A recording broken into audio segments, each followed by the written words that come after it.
Hello, welcome back to the studio. Today, a sort of Bob Ross classic, Around the Bend, but except it's not. This painting was inspired by Bob's original classic, Around the Bend, and a photograph. I've sort of mixed the two up really.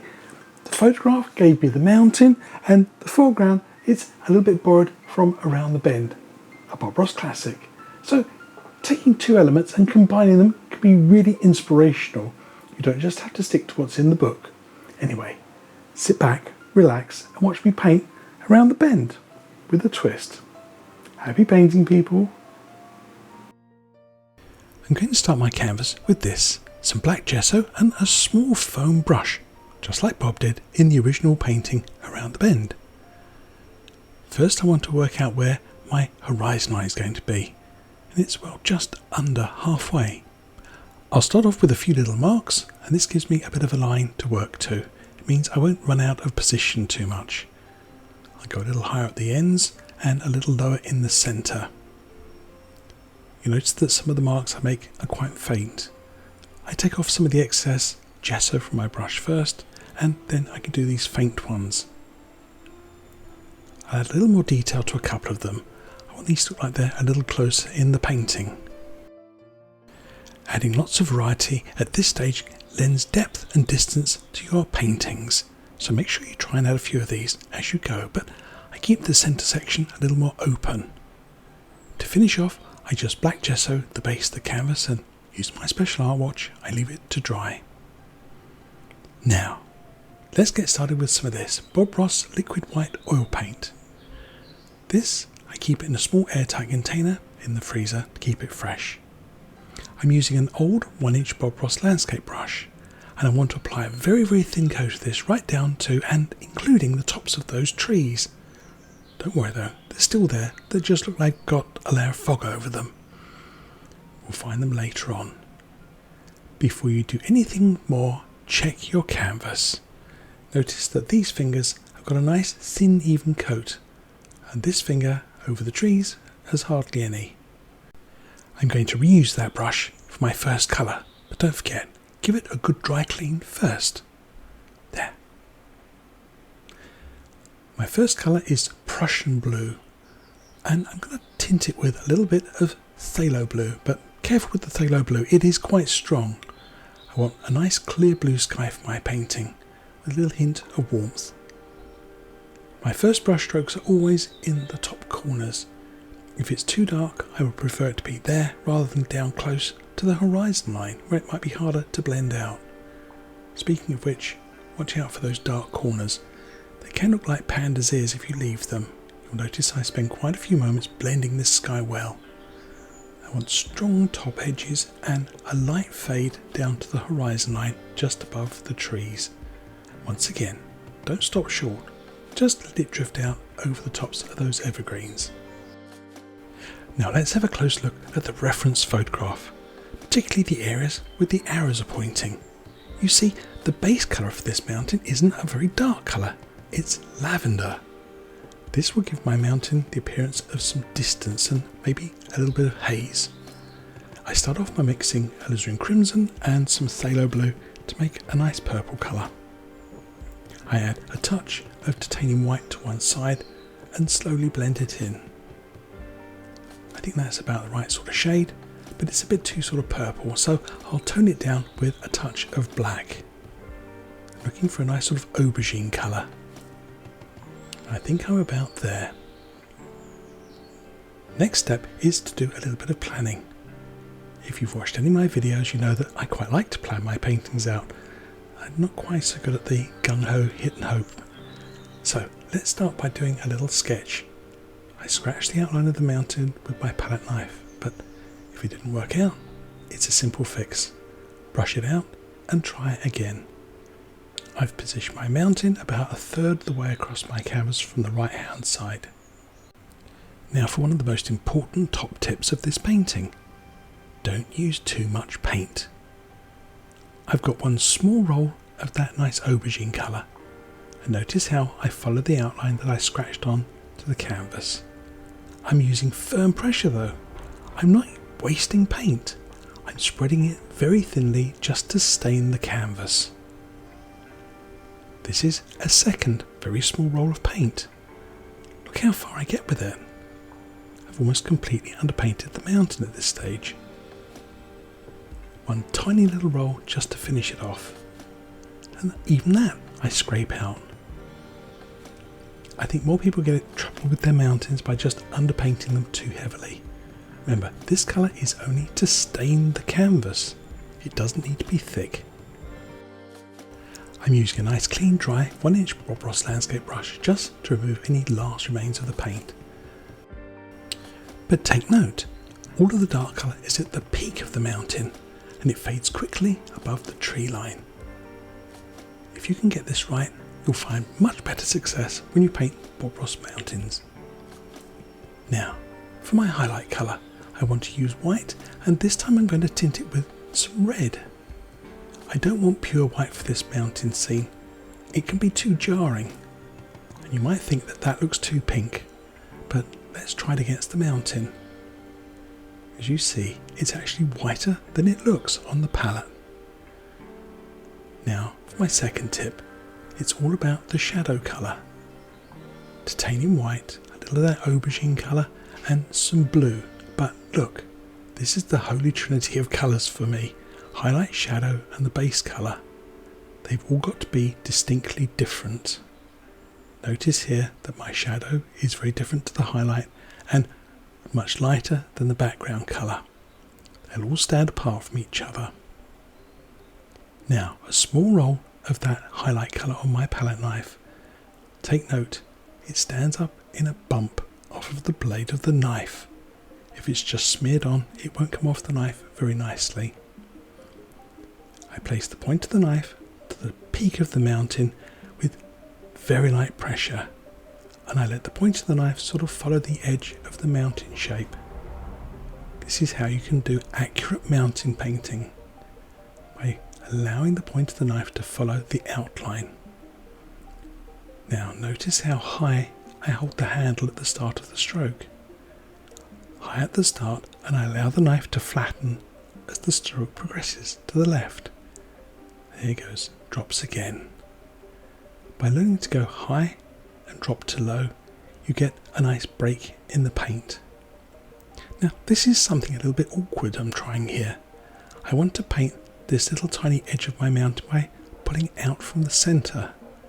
And as you can see, well, it's kind of tricky. You haven't got much of a stroke to get a break going.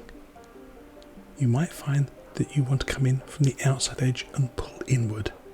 Experiment to see what feels right for you. But this was a little bit of a challenging mountain range. And by the way, did you know that Mount Hood was Bob's inspiration for many of his paintings? That's a little bit of trivia for you.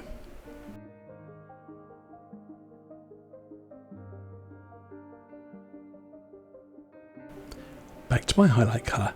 Let's see if we can pull off a little bit of a trick here. I want this to look as though the light is going over the ridge of the mountain and hitting the far edge. Again, I'm just making this up as I go along. It wasn't in the original photograph, but I've seen other photographs with mountains illuminated in such a way. It looks rather interesting, so I thought I'll give it a try. You never stop learning when you're painting.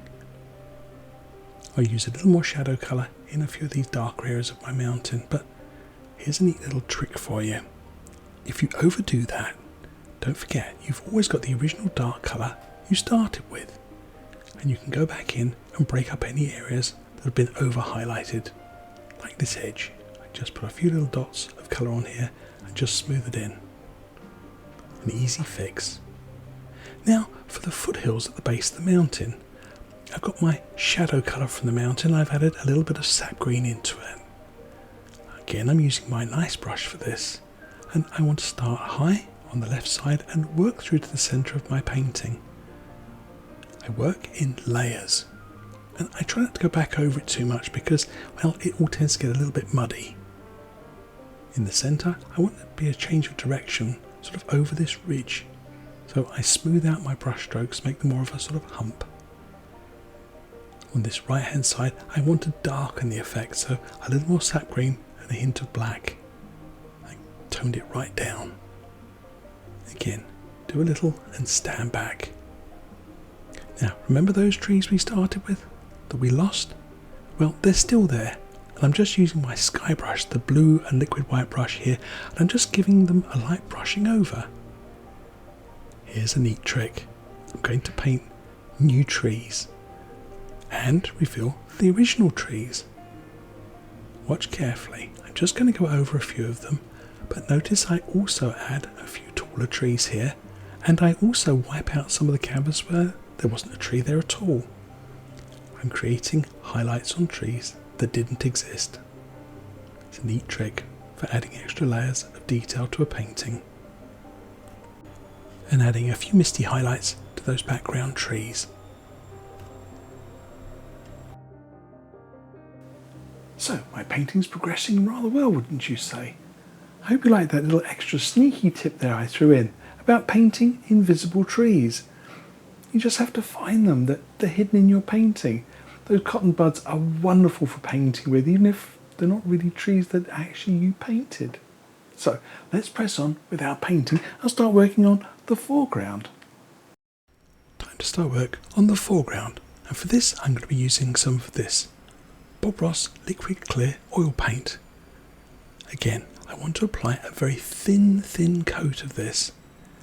A tiny drop on an old landscape brush is all you need, and again scrub it in well, and I bring it right up to that little misty layer. You can let the two sort of shake hands, but once again very thin layers. Let's look at my palette. I've got some Prussian blue left, a little phthalo blue and some sap green. So let's put some Prussian blue across the canvas here. This is a transparent colour, so well you can't really see it. Same with the phthalo blue.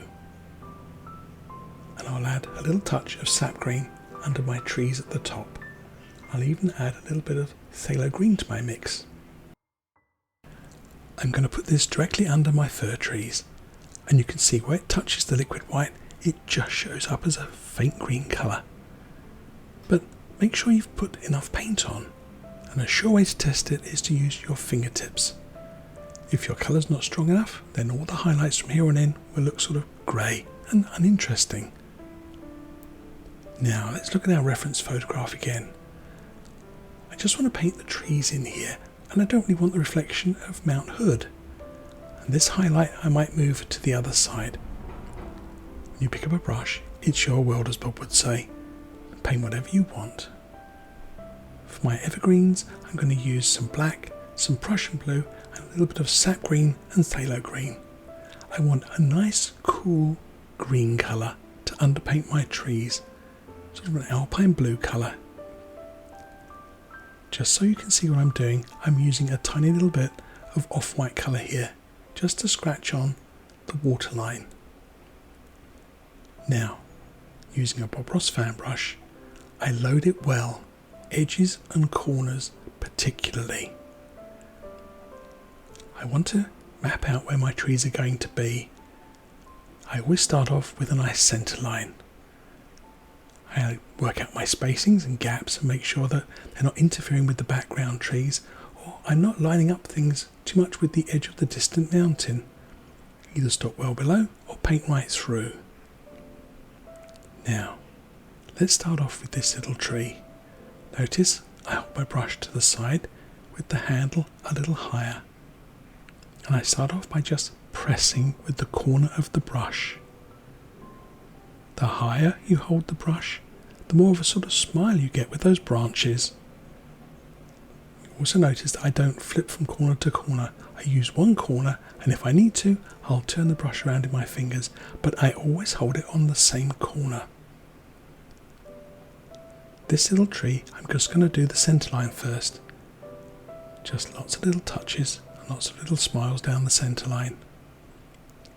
Then you can go back over it and change the angles a little bit and add a few more side branches. You might find this is easier if you're learning to do fir trees, that you come back and rework each tree a little bit rather than trying to get it all done in one go. There, 4 nice little trees. Let's add a few more. I'm going to leave this section of my painting open so you get a nice clear view of the distant mountain, but I want some vegetation down here, maybe some small bushes or some juvenile trees. So I use that same brush stroke, pressing upwards to create some nice sort of leafy foliage.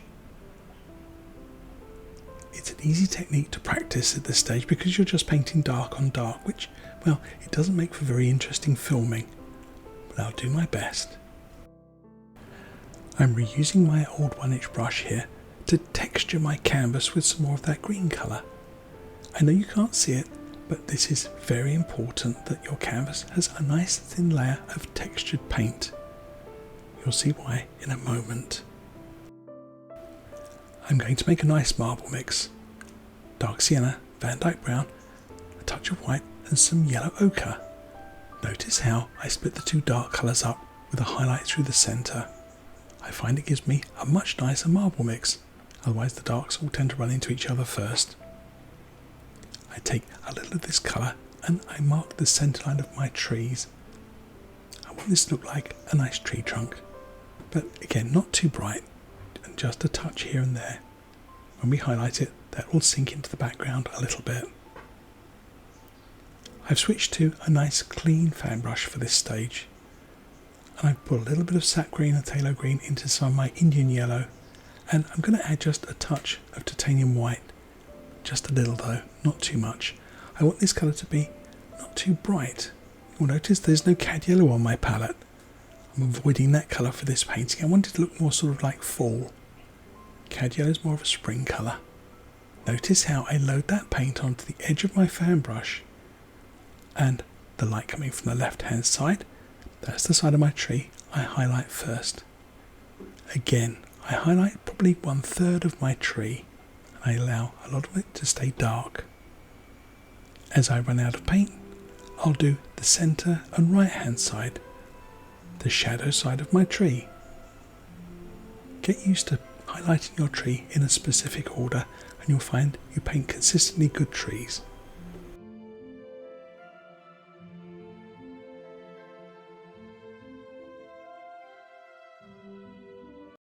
So we're on a bit of a roll with our painting, but I'm just about to make a bit of a classic mistake.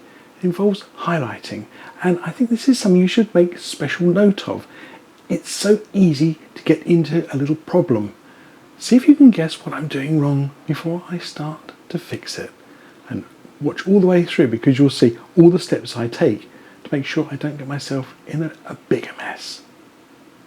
Let's push on. Let's start highlighting these bushes. But hang on a second, that doesn't look right. In fact, it didn't feel very nice on the palette. So what did I do wrong? Let's have a look. Yes, I added a tiny drop of liquid clear to this paint. It was feeling a little dry and sticky. Problem is, a little drop was, well, maybe half a little drop too much. So, top tip, don't over thin highlights. They want to be slightly thinner than the dark underpaint, but only slightly. Now, let's just pick off this paint. There's no point in trying to paint over it. That's the way we become mud mixers.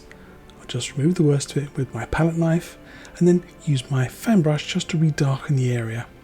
This restores that nice sort of sticky dark green underpainting. Now, you might be tempted to try and thicken this up a bit by adding more paint to it. But trust me, you'll waste a ton of paint. No, the best thing to do is just to clean it from your palette and start afresh. And don't forget, give the fan brush a wipe too, because, well, that's contaminated with too much clear as well. So this is what my paint looked like before I added any liquid clear to it. And as you can see, well, it doesn't have much of a shine to it. It looks quite matte and flat.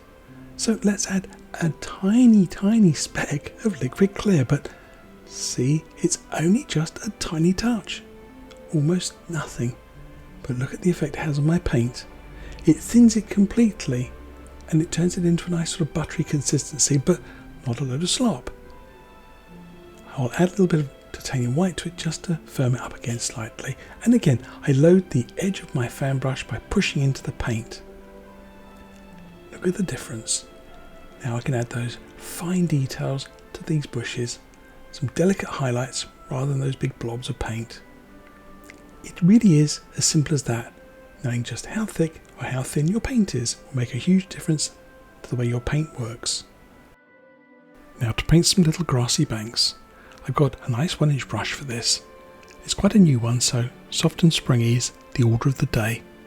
I'm going to go into my Indian yellow and just notice how I push my brush into that paint. I want to create a line across it. Let's have a close look at the brush. As you see, a wide range of colours, but the paint is really sitting on the edge of my brush. That's important that we load our brushes properly. I loaded the paint onto my brush at an angle of about 45 degrees, and when I tap on the canvas I want the same angle. I also want to make sure I keep a bit of a shadow line just up under those trees and bushes. Work across your canvas from the high side down to this lowest corner, and I want to just have this narrowing up as it goes away from me into those distant trees. I want the illusion of distance in my painting. Now, as Bob would say, it's time for a few sparklers. I've added a slightly brighter colour to my brush. I want to just add a real sort of pop of colour here. You'll see in a minute I'm going to reproduce that pop on some rocks that line the edge of my little river. It's nice to have a few of these little bright areas because they lead your eye into the distance. I'll add another one here, maybe just a touch brighter. We'll play with that little idea a bit later on as well when we come to paint the water. Finally, a touch of light in the distance. Now, let's paint some rocks. I've knife mixed some Van Dyke brown and some black, and I want to just create some underpaintings for these rocks. That's a dark sticky paint for them to have a highlight stick to. Once again, I'm painting dark on dark, so this isn't terribly interesting, but do your best to hold your knife gently and stroke the paint onto the canvas. This actually wants to be quite textured. I've picked up some more of the marble mix right on that edge of the small knife, and again, super light touch here. Wow, that little highlight falls just in line with that little bright patch on the grass. It forms a nice line for your eye to follow. As my knife runs out of colour, so I'll do this section of bank. It's a little more shadowy, so I don't want a lot more highlight on there. Now, let's add a little pop of colour to the top of this little rock. Again, your eye follows the light to the top of the rock, so it acts like a sort of guided tour for you. I'm going to put in a few reflections, but I don't really want to over highlight this water. I've used my nice brush, I wiped it slightly and left a little of the green showing on there. I go in and press firmly and even grab a little bit of the rock colour and pull it down into the water. As you see, it creates very convincing reflections with just a simple stroke of the brush. Pull down, pull down, pull down. I made a problem there for myself. See, I undercut myself. So a few little sneaky strokes there, but I think I got away with it. It's well off in the distance. Quick dry clean of the brush, and now gently across, just to blur those reflections slightly. I stand back often from my painting and look at the reference photograph for ideas, and I think this right hand side of my painting looked a little bit open. So I'll put in a few taller trees here. It sort of frames the mountain. I'll add a slightly different colour as well. I've used a little bit of an orangey tone to this highlight. That was Indian yellow and a touch of red. But don't just have it in one tree. I'll put a little touch on the left hand side as well. Gives the painting, well, a sense of balance. It's not sort of all one side and not the other. Even a few touches under these bushes. Perfect. Now for a little finishing touch on this bank. I always like to make sure that my rocks look like they're part of the painting and they just haven't been sort of stuck on afterwards. I always tend to go back with a fan brush after I put the rocks on and just add a few little touches of vegetation overhanging the dark areas. Again, it adds a sense of quality and attention to detail to your paintings. But I can't help feeling this is a bit sort of open here. I think I could add a few rocks. I'll float them here on the water. Again, Van Dyke brown. Make a few little humps with flat bases and a touch of highlight. Top tip, don't overwork them. best looking rocks are the ones you don't go back over 2 or 3 times. I find if I do that, they tend to end up looking like, well, cowboy hats, or bowler hats, or turtles. Basically anything but a rock. I've got some very grubby off-white paint here for the waterline. Again, don't use too much of it. And don't use bright white paint, it's just too bold. You want this to fit nicely into the painting, especially in the shadowy areas. I rub it in well, but there's a bit of a problem here. My canvas is drying very quickly. This is September 2023 and it's an incredibly warm day here. No matter how fast I paint, well, it's all getting a bit sticky and a bit dry. And those waterlines, well, they look a bit sort of harsh. Now, what I did is I took my finger and I just smoothed them down slightly. For a little added detail, I put some of that bright green paint on the water's surface. Once again, I'll just smooth it down with my finger. And with that, I think we have a finished painting. Mount Hood in Oregon, inspired by the Bob Ross classic, Around the Bend.